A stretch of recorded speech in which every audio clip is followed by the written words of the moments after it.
So you finally, after weeks and weeks, maybe months of planning and hard work, you've stepped foot in Canada, visa in hand, and the whole country at your fingertips. You've made it, you've moved here.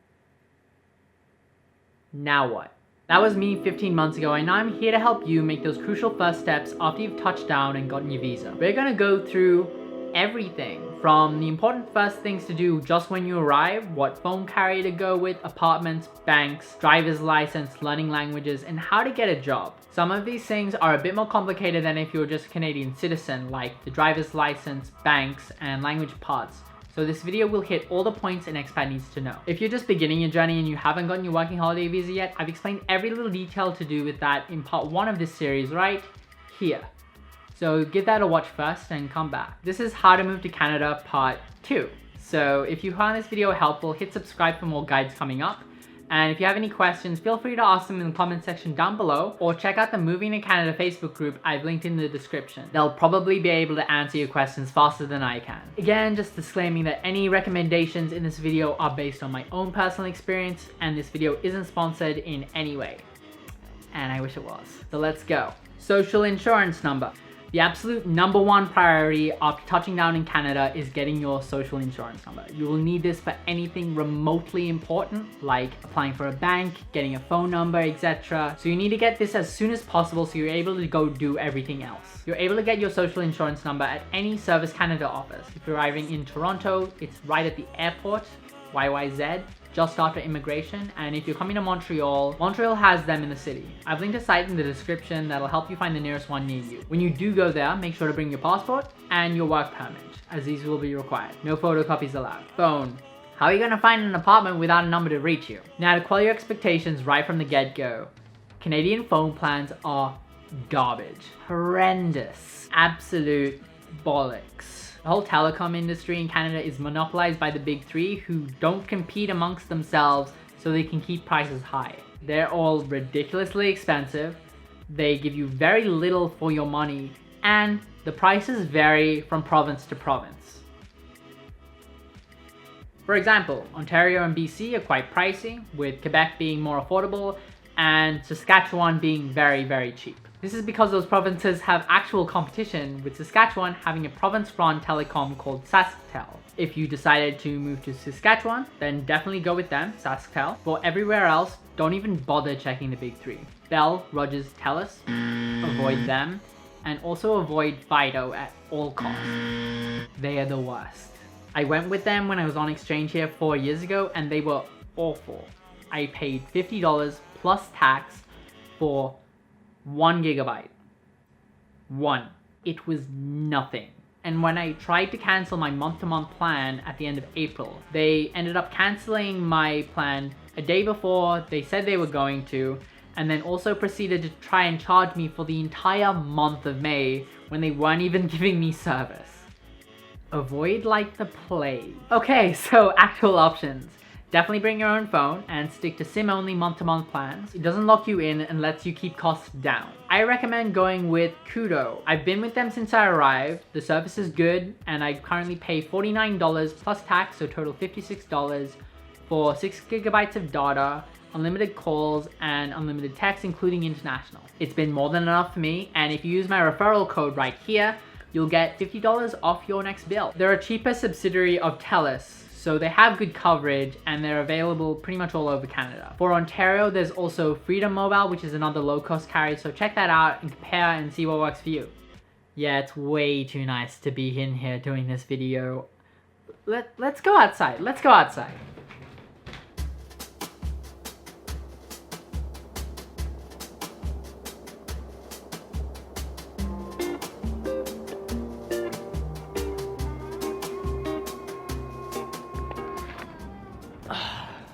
This is better.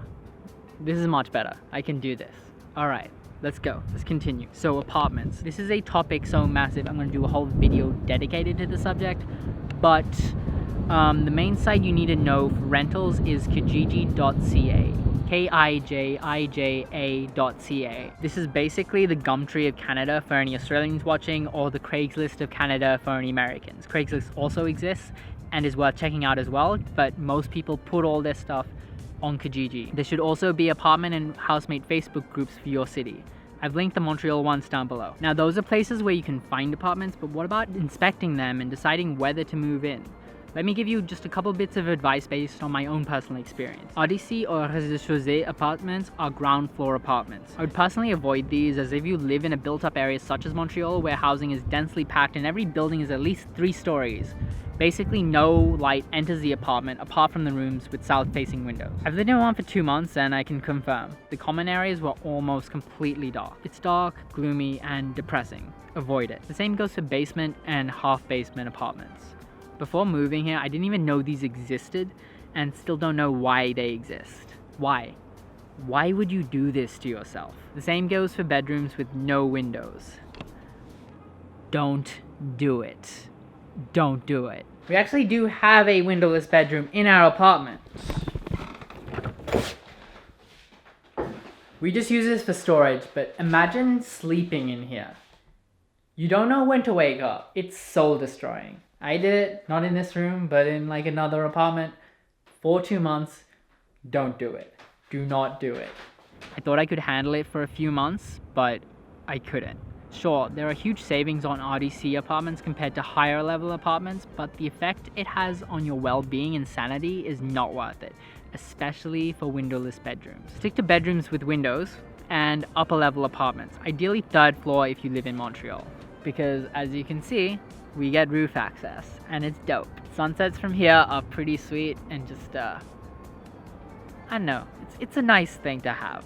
Roof access. This whole light thing is something I've never had to deal with in Australia, because even at ground level there's light everywhere, but in Canada light becomes precious in the winter and the price premium is worth it. If you're in Montreal, it's still dirt cheap anyway. You can save money in other ways. Other things worth mentioning, electricity is called hydro in Canada, so ask if that's included or not, as bills can vary dramatically between summer and winter, which can be dollars and cents in the summer and up to hundreds and hundreds of dollars in the winter. This has been nice. This has been pretty nice, don't you think? I needed this. Let's continue this downstairs. Okay, so moving on, banks. This was a very frustrating process when I did it. So another crappy thing about Canada, it is the norm to charge a $10 to $20 monthly fee for a debit account. Yes, the banks charge you money to access your own money. This is a great country. Isn't that great? Also, as a new arrival, you're automatically ineligible for pretty much every bank account in Canada.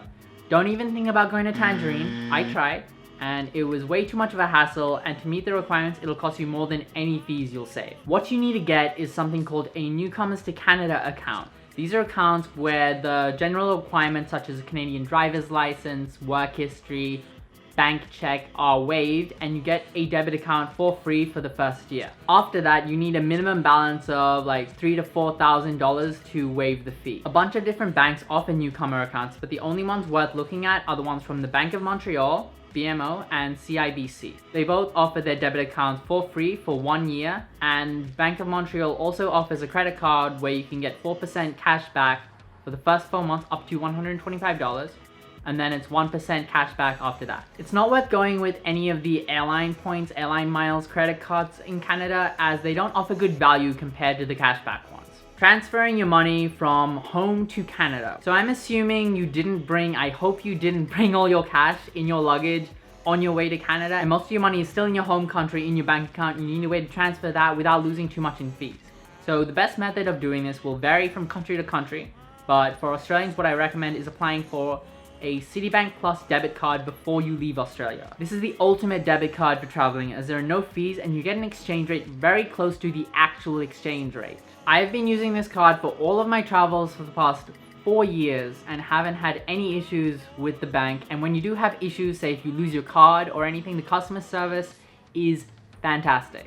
Super quick and very helpful. One time an ATM ate my card and they sent me one within a day or two. Super quick, and I'm not even paying any fees for this service. It's great. When you want to move your money to Canada, or when you're just traveling in general, you transfer the money from your Australian bank account to the Citibank account, and then take that Citibank card, go to an ATM in Canada, withdraw the cash from the ATM, and then deposit the cash into your Canadian bank account. All you'll pay is the withdrawal fee from the ATM, and that's it.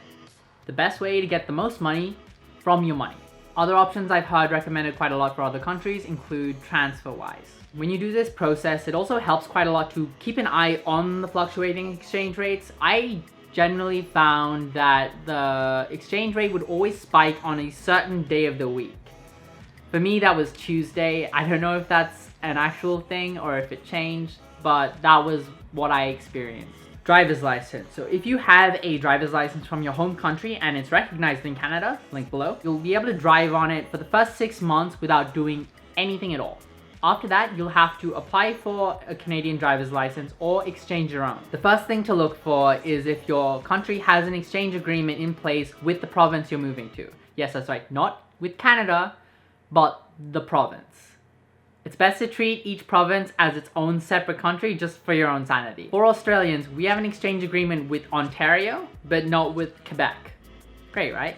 Makes so much sense. So provided you have an Ontarian address, you can exchange your Australian license for an Ontarian one. If you're someone who paid for a 10-year license back home, don't worry, you'll get it back after you leave, or you can request a new one without paying for it again when you arrive back home. If you're in a province without an exchange agreement with your country, you'll have to do a driving test. Links for those below. Languages. In most of Canada, you only need to speak English to get a job. In Quebec, you'll need to be at least at professional work proficiency / bilingual for pretty much any job, especially graduate roles, only exceptions being in IT and the video / entertainment industry. If you can find work somewhere, you're eligible for heavily discounted French language courses at these French language learning centers around Montreal. One of them being the Centre Saint-Louis, which gives you a 2-month intensive French language course for $70.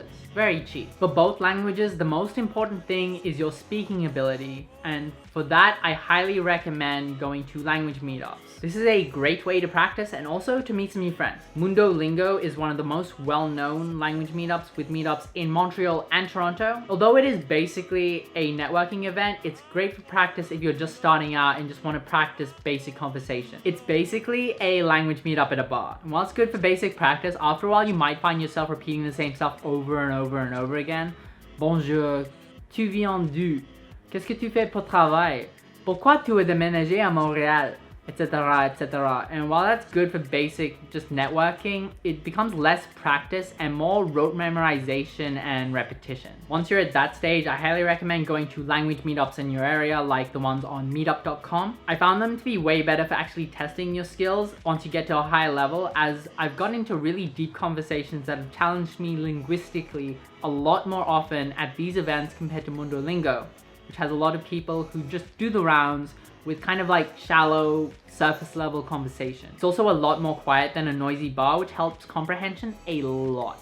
Jobs. So this is something I'm struggling with at the moment. Check my previous video. Basically, if you're trying to find a graduate job in Canada, it's going to be extremely difficult. HR will routinely throw away your CV because your degree isn't Canadian and you have no Canadian work experience, even though your degree might be from a better university than the ones you're competing with, and your overseas experience is valuable, just to cut down on the amount of applications to go through. Sounds great, right? That isn't discrimination at all. Canada is so nice. The main websites to go through are Indeed.ca, Jobilico is quite good, Monster, and LinkedIn. AngelList is also good if you're looking for startups. But really, if you want a job in your field, it's easier just to know somebody. This is the same in pretty much every country on planet Earth, but in a foreign country, you have everything going against you. So you're gonna need to pull every single string to make this work. You need to work hard and try and meet as many people as you can as soon as you touch down right off the bat. Make friends with your roommates' friends if you have any. Definitely have roommates if you move to a foreign country. Go to meetups like Mundo Lingo or others on meetup.com, and also go into LinkedIn, find the companies you want to work at, and personally reach out to employees, not HR, but actual employees, and ask them out for a coffee. Do whatever you can to grow your network and say yes to every opportunity that comes your way. Try not to get yourself killed, of course, but saying yes to every opportunity helps a lot when you're new to a country. This goes for jobs, but also life in general. One very important note with job applications: if you're here on a working holiday visa, do not mention it on your job application. it's a red flag. All they need to know, if they ask, is that you're legally allowed to work in Canada. Just say you move to Canada, and in any interview, say you intend to stay here. I actually do intend to stay here, so it's no issue for me. But if you're uncertain, just keep your lips sealed and don't mention it. Most employers won't be willing to hire and take the time to train you if you're going to leave after 2 years. Unless if you want just a service retail job or work in the ski fields, this is an extremely uphill battle and you're going to need to do everything right to make it work. Last thing, permanent residency. This is something that you'll need to do if you intend to stay in Canada beyond the length of your working holiday visa. If you have enough points for express entry through things like a full-time job and a university degree, the process can be as quick as 6 months. I will do a video on this in detail after I've done it myself, just like the How to Move to Canada Part 1. For now, I've just got a link in the description for the official info. Well, that's it. Hopefully you're ready to get your life started in Canada. Hit that like button if you found this video helpful. I'll be doing more in-depth videos on things like finding an apartment in Montreal, which is really complicated and weird and confusing.